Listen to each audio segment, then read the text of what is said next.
Do you consider yourself ethical? If a server forgot to add something to your bill, do you speak up or let it slide? We'll talk situational ethics and how it affects relationships and the bottom line right after the break. Well, welcome back to Great Day, Washington. Our city is full of politics and ethics are always in question. But would you consider yourself a person of high moral fiber?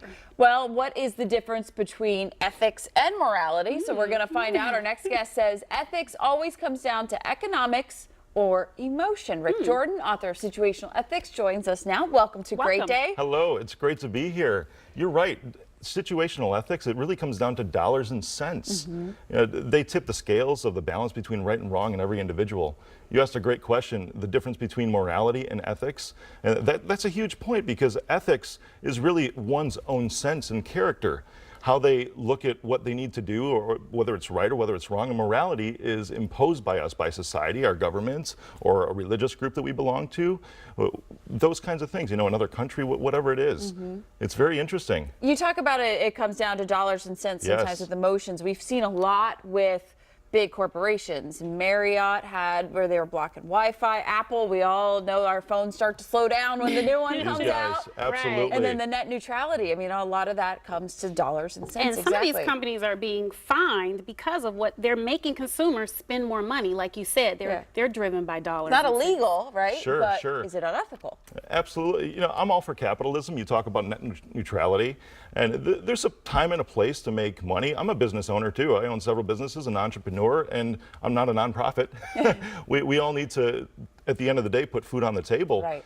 But still, we need to make sure we're doing what's right for everyone that we serve. You know, no matter what you're in, I always see it as a public service, because you talk about the big corporations, no matter how big they are or how small they are, or what unethical or ethical decisions they make, it always still comes down to people, because it's people that run the corporations. They're the ones that are making the calls. And your book is called Situational Ethics. Yes. And when it does come down to those situations, you're in a parking lot and no one's watching, you dent a car. Or there, you know, the cashier gives you more change than you expected. Is there any correlation between the people who don't say anything and look the other way and the people who go into corporations and succumb to corporate greed? Sure, it's really all about the external forces. There's one story in my book where I had a client that called me up because he had an employee that downloaded a book of business worth $25 million to a USB flash drive and attempted to sell it to their largest competitor. Oh, wow. We caught him because of the type of business that I'm in with security. But if we didn't have the right measures in place, we never would have known that was going to happen. But this guy had 3 ex-wives, back taxes, was an avid user of Ashley Madison, and had child support to pay for, alimony and all that. Even though his comp plan was $600K a year, he legitimately needed more money to cover his bad decisions in life. So that was the situation, how people can kind of tip those scales. He was far from an ethical person, for sure. Absolutely. Now, a lot of us think that we are ethical, so we went out on the street and talked to some everyday Washingtonians to get their thoughts on what they would do in these type of situations. Take a listen. If I did a car in the parking lot, I would leave a note. I would leave a note with my name and my phone number, and probably not my insurance information until they call me back. I would leave a note. I'd leave a little note on the car. Probably like leave a note with my insurance, all my information. If the waiter forgets to put something on my bill, I usually tell him. I will tell him or her. It's something that I had ordered, I would let him know that he missed it. So I would point it out to him and say, you forgot to charge me. That's a tough one right there. If a waiter fails to put something on the bill, I would fail to look at the bill. I don't look at my boyfriend's text messages. Like, I don't like to do that. I would never look at my husband's text messages without him knowing, without asking him. No, I wouldn't look at my girlfriend's private text message. Absolutely. Would I look at my wife's cell phone messages? Absolutely. Do I trust her? I do.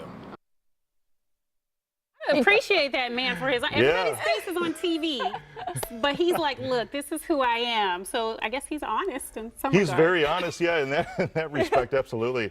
Everyone talks about the bill that comes when your waiter forgets something to put, you know, that you ate, and what happens if you have bad service?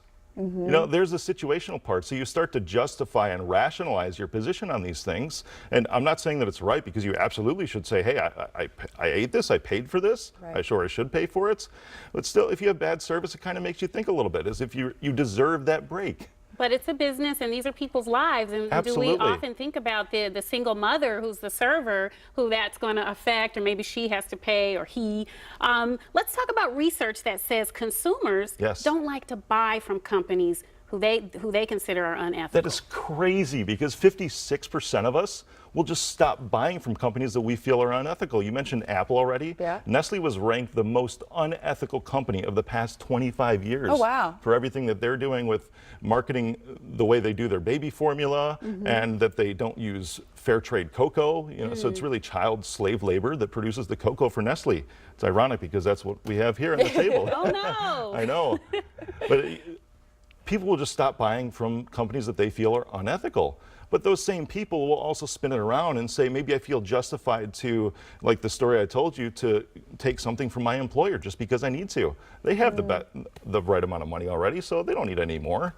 What do you say to people who come across a situation where they can go either way, and whether it's something on the bill, or you get too much change and you don't give it back, or Halloween, they say take one and you want to take two? Absolutely. That's a fantastic question. And there's one question to ask yourself when you come up in these ethical challenges. Are you doing this to benefit yourself at the expense of another person?